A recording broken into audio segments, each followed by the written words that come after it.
The thing that I want to make known to the world about the military life is one, yeah, I was a military spouse, and I got out of a 4-year abusive marriage. Different story, not for everybody to know. My big thing about it is the military cannot seem to grasp the concept that soldiers need to be mentally stable, psychologically stable, whatever you want to call it.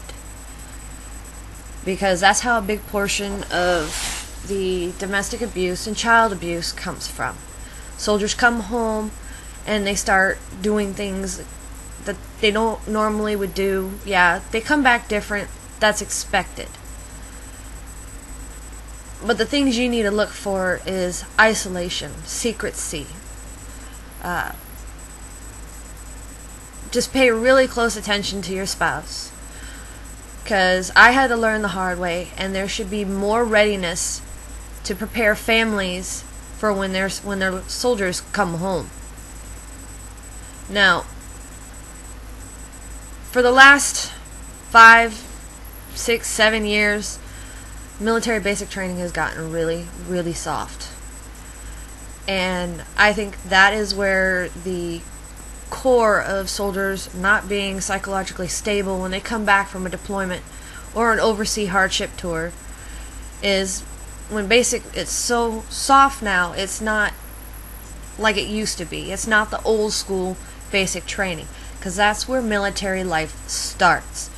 You're going to need to have 6, 7 different drill instructors, drill sergeants, get up in your face, scream, try and break your spirit, and if you can't hack it, then you can't hack the military.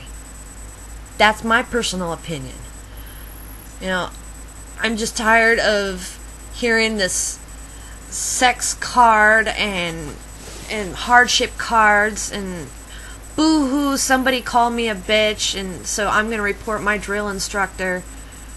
Get a life. You join the military, suck it up. Now, when it comes to the families in the military, from my personal experience, the military does not help at all with helping the families. During my deployment, I had to do things on my own, and I'm sure there were thousands, millions of other spouses that had to go through deployments by themselves. But I'm pretty darn sure that a big portion of them didn't have anybody in the military really helping them. Now, the ones that try to help, causes a lot of problems. And that's where a lot of the drama and the rumors and all the other bullshit that you don't need in your life. Including when a soldier is deployed in the middle of a war zone. The next thing he needs to hear is that his wife is cheating on him. Please. Obviously, somebody has way too much time on their hands. Really?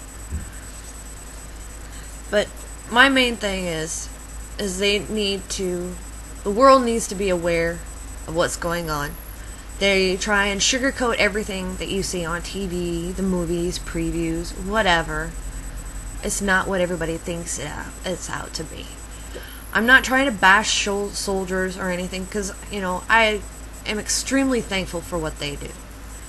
But also, I am very thankful for other families as well who sacrifice going through the deployments. Because not only does a soldier go through deployments, the families. But what's even harder is the children that go through it. Because they don't understand why daddy's gone. Or why, daddy comes home and then turns around and leaves. That's hard.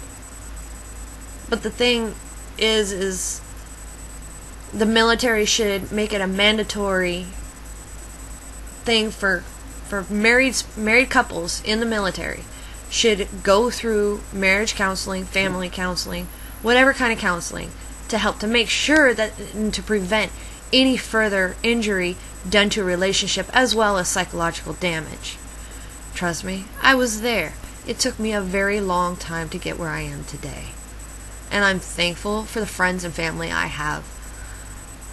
But if you see that you're having a tough relationship and a marriage, that you're afraid of what you're going to say or how you're going to say things, or you feel like you're walking on eggshells, you know what? You need to say something. First place I recommend going to is a chaplain. The chaplain has no choice but to step up and help.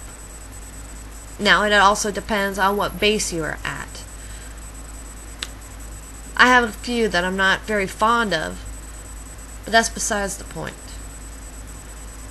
People need to wake up and realize soldiers need help, not just because they're deployed, but also the emotional damage that is done.